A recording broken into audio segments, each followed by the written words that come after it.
The referee should have had a look with the penalty, and he should have had a look there as well. But look at this, the stats kind of sum it up quite nicely about how open this game is.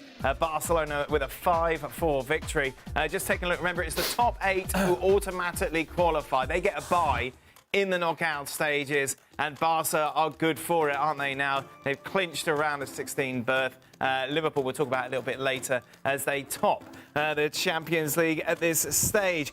For more on this, let's welcome in, shall we, Stuart Robson. Robbo, you're of course the voice of FIFA. This is very much like a computer game. It certainly was. I mean, it was all action, wasn't it? Lots of decisions the referee had to make, some great goals, some poor defending. I mean, some of the defending, you saw Barcelona at some of their best when they were attacking and scoring goals. Again, some of the worst, because Benfica obviously had a game plan early on, the switches of play, and they caught a 2v1 against Koundé. The goalkeeper, what was he doing for the first goal? His starting position was about 10 yards outside the box, and he ended up about 30 yards outside the box. It's madness, some of their defending, but it makes for entertaining football, and it was a great game to watch. And in the end, when you have 22 shots to 10, you probably just about deserve to win the game.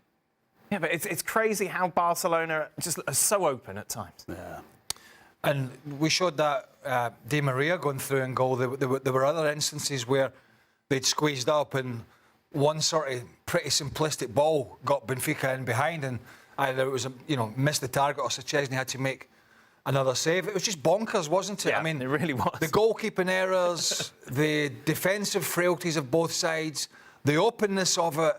The fact that Barcelona, I think, played, and Liverpool were the same, are in a pretty healthy position.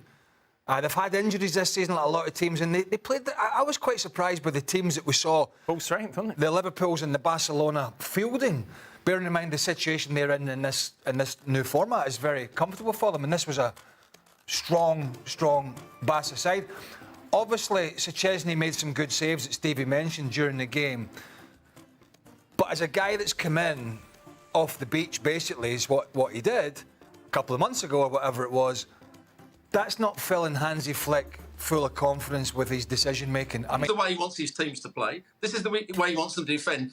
And it only works if everybody's working on the same hymn sheet, but they're also pressing the ball and stopping the opposition having time on the ball. That wasn't the case today. The pitch looked too big for Barcelona's players today. So the Benfica players had time on the ball. They could pick their passes. The players in the front areas can bend their runs and stay onside. That big diagonal was causing problems. The more teams watch of Barcelona, the more trouble they're going to have. It was surprising. I was watching British TV, and the co-commentator said, and I won't say who it was, after 10 minutes, Barcelona play a high line, don't they? They could be in trouble here. Well, wow. He obviously hasn't seen Barcelona play for quite some while, because that's what they do week in, week out.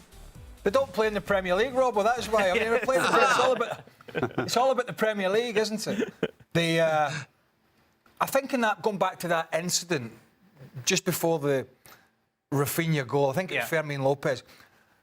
I think he just, to be fair to him, he's almost over the back of the player, then he realises and he sort of pulls back. Okay. And I think for that reason, when VAR looks at it, because there's definitely nothing from Szczesny, he comes out and plays the ball. I think probably for that reason, as VAR's looked at it and went, is there enough of a shove or is there a shove? I mean, we haven't got anything definitive, but it's the only thing I can think of.